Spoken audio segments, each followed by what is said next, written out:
Ist ja eigentlich ganz schön, alles unter Kontrolle zu haben. Am besten noch natürlich sich selbst.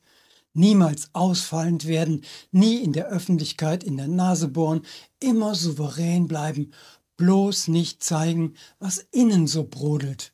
So bleibt man stets Herr der Lage und gibt sich keine Blöße. Das ist es doch, worauf es ankommt, oder? Und gesund soll es ja auch sein, die Muskulatur immer in Hab-Acht-Stellung zu halten. Das trainiert, so bleibt man fit. Nehmen wir die Krawatte, diesen zum kleinen Stück Stoff geschrumpften ehemaligen Schutzpanzer der soldatischen Männerbrust. Macht sie nicht deutlich, dass ein Großteil der männlichen Bevölkerung sich noch stets als Krieger versteht, ohne sich dessen überhaupt bewusst zu sein? Krawatte bedeutet, ich bin jederzeit zur Selbstverteidigung bereit. Ja, zum Angriff auch. Gut zu wissen. Also Krawattenträger lieber nicht angreifen. Krawattenträger haben die Lage nämlich unter Kontrolle. Na, sagen wir mal, in unserem westlichen Kulturkreis. Thema heute ist der Wunsch nach Kontrolle und Selbstbeherrschung und wie sehr es einen selbst in die Knie zwingt, wenn man den Wunsch nach Kontrolle das Selbst dominieren lässt.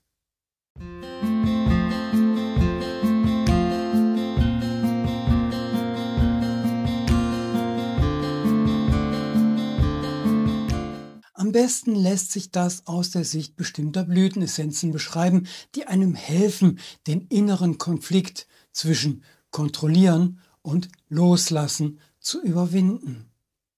Da wäre zum Beispiel der Odermännich, Acrimonia eupatoria.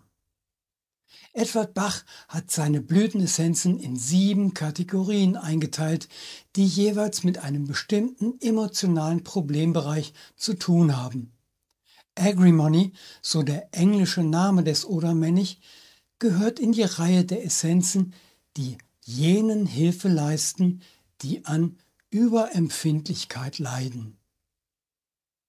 Bach beschrieb den Odermännich so: Für die jovialen, fröhlichen und humorvollen Leute, die den Frieden über alles lieben und darum bei Meinungsverschiedenheiten und Streitereien in große seelische Bedrängnis geraten.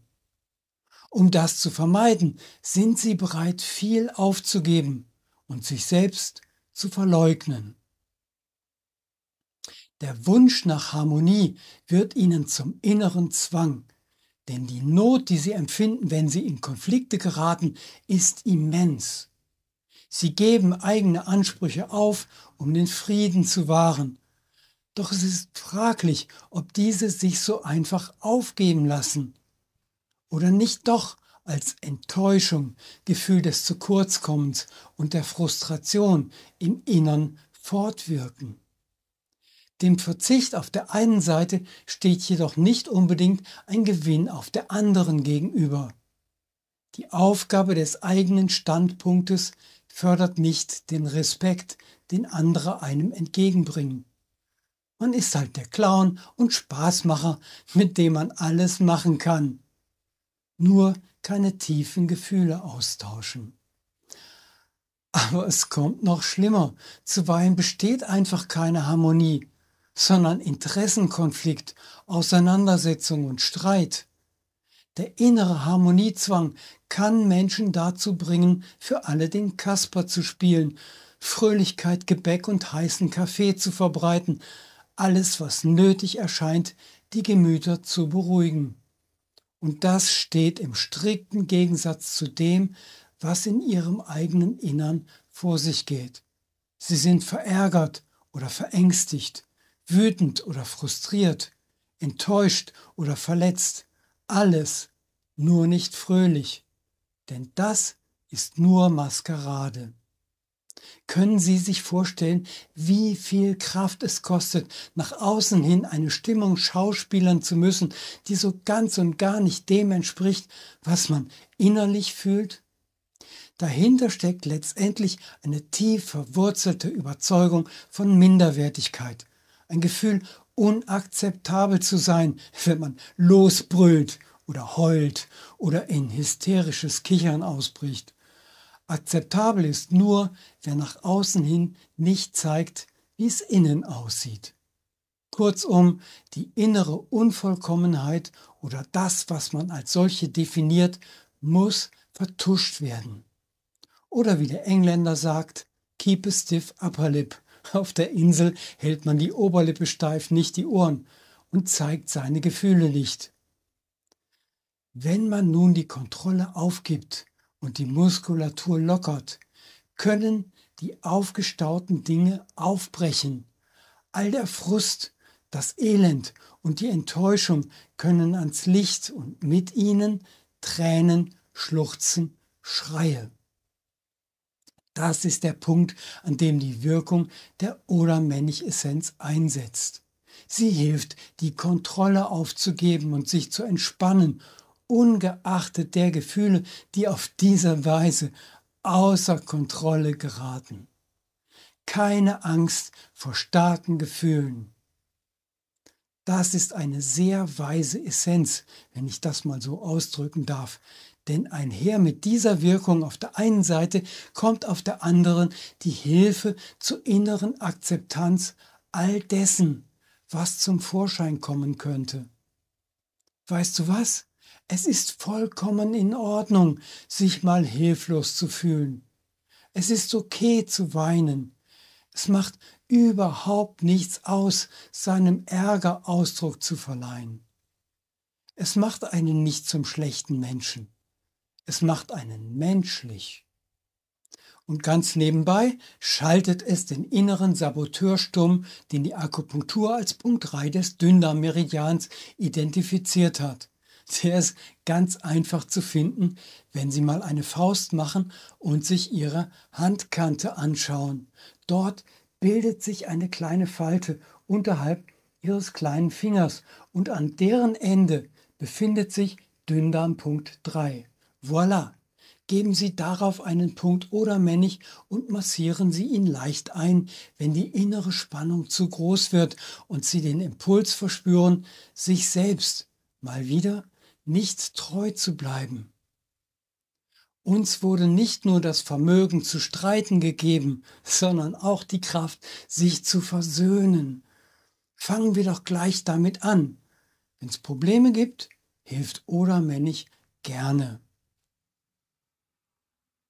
Zweite Blüte ist die Kirschpflaume, Prunus cerasifera. Sie wirkt ganz ähnlich wie der Oder-Männig, nur spezifischer und kraftvoller. Geht es bei Agrimony noch um normale Gefühle wie Traurigkeit oder Selbstzweifel, die im Leben eines jeden vorkommen, geht es bei Cherry Plum, wie sie englisch heißt, um die Verhinderung explosionsartig ausbrechender Aufwallungen. Hier geht es also nicht um die Akzeptanz des breiten Gefühlsspektrums des Lebens, sondern um die entsetzliche Furcht vor unbeherrschbaren, unakzeptablen, zerstörerischen bis katastrophalen inneren Impulsen. Lassen wir nochmals Edward Bach sprechen.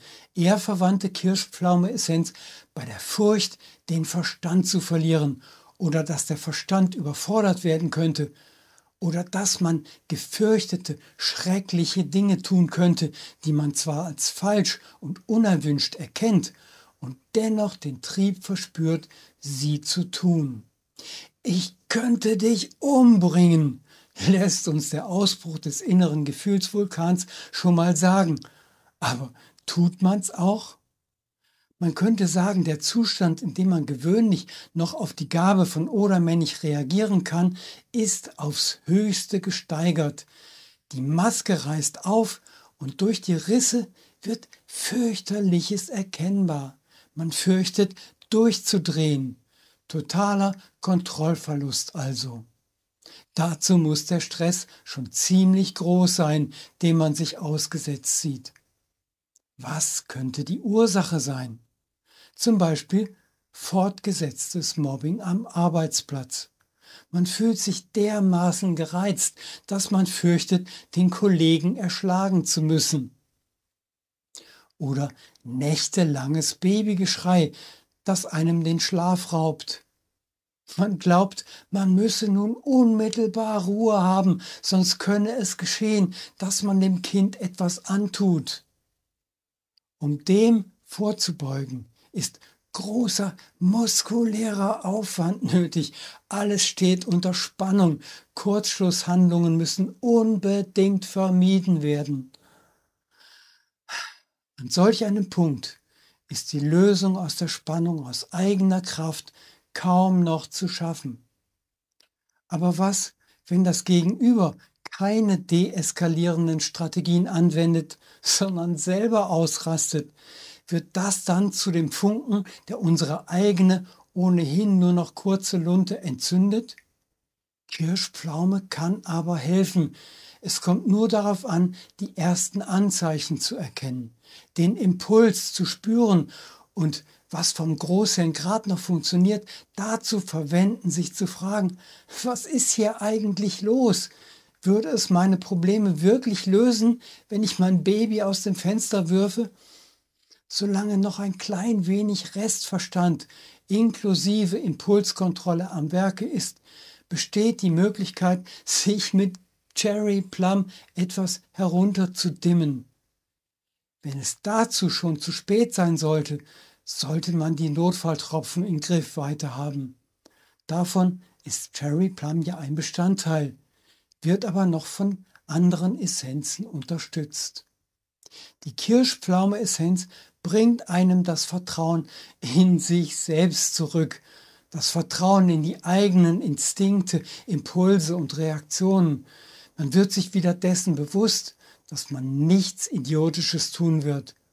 Und schon das lässt einen etwas entspannen. Und schließlich der Löwenzahn, Taraxacum officinale. Die dritte Blüte im Bunde. Die kann die beiden vorhergenannten noch weiter unterstützen. Seine Essenz hilft immer dann, wenn wir emotionale Spannung in muskuläre Spannung umsetzen. Also eigentlich immer. Löwenzahn gehört zu den großen Anti-Stress-Mitteln unter den Blütenessenzen und ist beinahe universell einsetzbar, was ihn so wertvoll macht. Man muss nicht unbedingt Impatience-Typ oder Holly-Mensch sein, um davon profitieren zu können, denn er zielt auf die ganz normale Muskelspannung. Eine goldene Regel, die leider viel zu wenig bekannt ist, lautet: Niemand kann in einem entspannten Körper böse sein oder Angst haben. Sobald eines dieser Gefühle aufkommt, hört man nämlich auf, entspannt zu sein. Und genauso hört man auf, böse oder ängstlich zu sein, wenn man in die Entspannung zurückkehrt. Das Schöne an dieser Essenz ist, dass man sie auch sehr gut äußerlich anwenden kann, also den steifen Nacken damit massieren und den Schraubstock, der früher einmal unser Schultergürtel war. Auch dem Bauch tut es gut, wenn er chronisch unter Spannung steht, was auch bei Odermännich und der Kirschpflaume der Fall sein kann oder wann immer man sich durch seine Schonhaltung selber blockiert. Löwenzahn kann zugleich innerlich eingenommen wie äußerlich einmassiert werden. Beides ergänzt sich ausgezeichnet. Kein Wunder, dass die Löwenzahnessenz weltweit zu den am häufigsten gebrauchten Blütenessenzen überhaupt gehört.